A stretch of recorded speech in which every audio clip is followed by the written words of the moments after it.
Hello students, चलिए start करते हैं। क्लास 10th एक्सरसाइज 12.2 का क्वेश्चन नंबर सेकंड देखते हैं बच्चों। क्या है? स्टेटमेंट थोड़ी सी लेंथी नजर आ रही होगी बट घबराना नहीं है, क्वेश्चन को बिल्कुल हलवा बना दूंगा, टेंशन मत लो।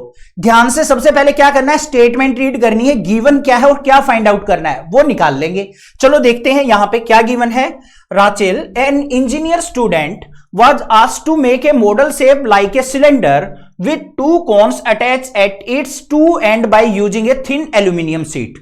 भाई यहां पे क्या कहा है, राचेल एक इंजीनियर स्टूडेंट है, उसको एक मॉडल बनाने के लिए बोल दिया भाई, और मॉडल जो बनाना है वो एल्यूमिनियम शीट से बनाना है। किसी से बनाना हो हमें कोई मतलब नहीं है, अपने क्वेश्चन पे ध्यान देते हैं।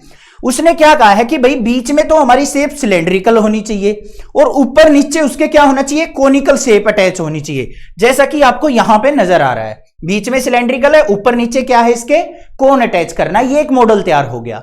आगे क्या कहा है, the diameter of the model is 3 centimetre and its length is 12 centimetre. अब यहां पे बच्चों आ जाओ, जो डायमीटर है ना मॉडल का वो 3 सेंटीमीटर दे रखा है और पूरी लेंथ जो है मॉडल की वो 12 सेंटीमीटर दे रखी है। आगे क्या गिवन है, if each cone has a height of 2 centimeter then find the volume of air contained in the model that Rachel made। तो राचेल ने जो यहां पे मॉडल बना के तैयार किया है ना, उसके अंदर बताना है कि कितना वॉल्यूम ऑफ एयर आ सकती है, और यहां पे कोन की हाइट हमें 2 सेंटीमीटर दे रखी है। बिल्कुल सिंपल क्वेश्चन है। क्या करना है, हमें वॉल्यूम फाइंड आउट करना है पूरी के पूरे मॉडल का। कैसे निकलेगा, वॉल्यूम ऑफ सिलेंडर लगा देंगे और twice of volume of cone लगा देंगे, सबको ऐड कर देंगे, आंसर आ जाएगा। समझ में आ गया। अब इस क्वेश्चन के अंदर थोड़ा सा ध्यान देने वाली बात क्या है भाई, हमें हाइट ऑफ द कोन तो दे रखी है, height of the cylinder find out करनी है, जो बीच वाला पोर्शन है। कैसे निकलेगी, ध्यान से देखो। पूरे के पूरे मॉडल की लेंथ क्या है बच्चों, 12 सेंटीमीटर। ऊपर वाले कोन की हाइट क्या है, 2 सेंटीमीटर। नीचे वाले की भी कितनी है, 2 सेंटीमीटर। तो 2 और 2 कितना हो गया, 4। तो 12 में से 4 सब्ट्रैक्ट कर देंगे तो हाइट ऑफ द सिलेंडर आ जाएगी या नहीं आ जाएगी, आ जाएगी ना। बस अब यहां पे आ जाओ, 3 सेंटीमीटर क्या दे रखा है, डायमीटर दे रखा है। किसका भाई, पूरे मॉडल का।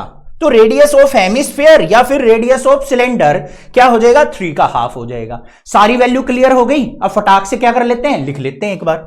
सबसे पहले लिखते हैं यहां पे radius, radius of cylinder and cone किसके इक्वल होगा, r is equal to diameter 3 दे रखा है, उसका हाफ होगा 3/2 सेंटीमीटर। कोई प्रॉब्लम नहीं होनी चाहिए यहां तक, ठीक है भाई। उसके बाद हाइट ऑफ द कोन दे रखी है हमें, हाइट ऑफ कोन, उसको भाई हम h1 से डिनोट कर लेते हैं, क्योंकि 2 हाइट है ना हमारी, एक तो कोन की हाइट है, एक सिलेंडर की हाइट है। तो हाइट ऑफ कोन को हमने h1 से लिख दिया, वो कितनी दे रखी है, 2 सेंटीमीटर। उसके बाद हम क्या लिखेंगे, height of cylinder, height of cylinder, उसको किससे लिख लेते हैं भाई, h2 से लिख लेते हैं बच्चों। क्या होगी, टोटल लेंथ क्या है हमारी मॉडल की, 12। इसमें से माइनस कर लेंगे, ऊपर वाले कोन की कितनी है, 2 सेंटीमीटर। नीचे वाले कोन की कितनी है, वो भी 2 सेंटीमीटर। तो फाइनल क्या आ गई, 8 सेंटीमीटर हाइट आ गई हमारी किसकी, इस सिलेंडर पोर्शन की, इस वाले की। ये आ गई मेरे पास कितनी, 8 सेंटीमीटर। कोई दिक्कत नहीं होनी चाहिए यहां तक। बस ये चीज अगर निकालनी आ गई ना, अब तो बाकी फॉर्मूले का काम रह गया। क्या है फॉर्मूला यहां पे, volume of model, volume of air, air पूछी है ना उसने, तो वॉल्यूम ऑफ एयर हमें फाइंड आउट करनी है। तो किसके इक्वल होगी बच्चों यहां पे, वॉल्यूम ऑफ सिलेंडर, और प्लस में क्या करना है, twice of volume of cone, volume of cone. बात आ गई समझ में या नहीं आ गई, ध्यान से देख लो। सिलेंडर के अंदर कितनी वॉल्यूम आएगी, वो तो वॉल्यूम ऑफ सिलेंडर से निकल गई। 2 हमारे पास कोन है, एक ऊपर एक नीचे, तो twice of volume of cone लगा दिया, सबको ऐड कर देंगे, आंसर आ जाएगा। कितनी गैस आएगी इसके अंदर, लिक्विड पूछे, एयर पूछे, कोई नाइट्रोजन, हाइड्रोजन, कोई गैस पूछे, हमें कोई मतलब नहीं है, हमें बस वॉल्यूम निकालना है। अब हमें क्या करना है, यहां पे फॉर्मूले पुट कर लेने हैं भाई। तो क्या हो जाएगा, वॉल्यूम ऑफ सिलेंडर का फॉर्मूला क्या होता है, πr²h। सिलेंडर की हाइट h2 माननी है, तो क्या लिखेंगे, πr² h2 प्लस में twice of volume of cone. Volume of cone का फॉर्मूला क्या होता है? 1/3 पाई आर स्क्वायर एच। हाइट क्या मानी है कोन की? h1, तो यहां पे h1 लिखेंगे। इतनी बात समझ में आ गई। अब इसको सोल्व आउट कर लेते हैं बच्चों। देखो यहां पे देखो पाई दोनों में है, उसको एज इट इज रहने दो, उसको बाद में सोल्व आउट करने की ट्राई किया करो, क्योंकि यहीं पे 22/7 पुट कर देंगे ना तो थोड़ी सी कैलकुलेशन डिफिकल्ट हो जाती है। अब देखो पाई को अगर मैं एज इट इज रखता हूं ना, कैलकुलेशन देखना कितनी जल्दी होगी। मल्टीप्लाई रेडियस कितना? 3/2। 3/2 का हम क्या कर लेंगे यहां पे? स्क्वायर। इसका मतलब 3/2 को लिख दिया 2 टाइम्स।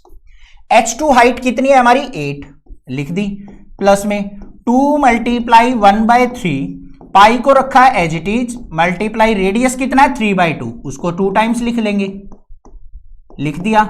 और हाइट कितनी है? h1 2 है। अब जो कैंसल आउट हो रहा है ना वो काट दो यहां पे। 2 2 जा 4 से इसको कट गया तो 2 आ गया। यहां पे देख लो, एक 2 से ये 2 कट गया, एक 2 से ये 2 कट गया, और 3 से 3 कट गया। कट गया, क्या बचा यहां पे? 3 3 जा 9, 9 2 जा 18, 18 पाई आ गया मेरे पास यहां पे। ये आ गया 18 पाई, प्लस में यहां पे कितना बचा?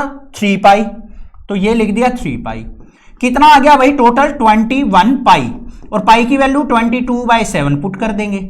7 1 जा 7, 7 3 जा 21, और 22 की और 3 की मल्टीप्लाई 66 सेंटीमीटर क्यूब क्या आ गया यहां पे? वॉल्यूम ऑफ एयर आ गई, जो कि इस मॉडल के अंदर आ जाएगी। समझ में आ गई? हो गई ना इजी कैलकुलेशन। इस टाइप से कैलकुलेशन किया करिए, जिससे आपका टाइम भी सेव होगा और आंसर भी जल्दी आ जाएगा। ठीक है, चैनल को सब्सक्राइब, वीडियो को लाइक जरूर करना, ज्यादा से ज्यादा शेयर करना। Thank you students, love you students.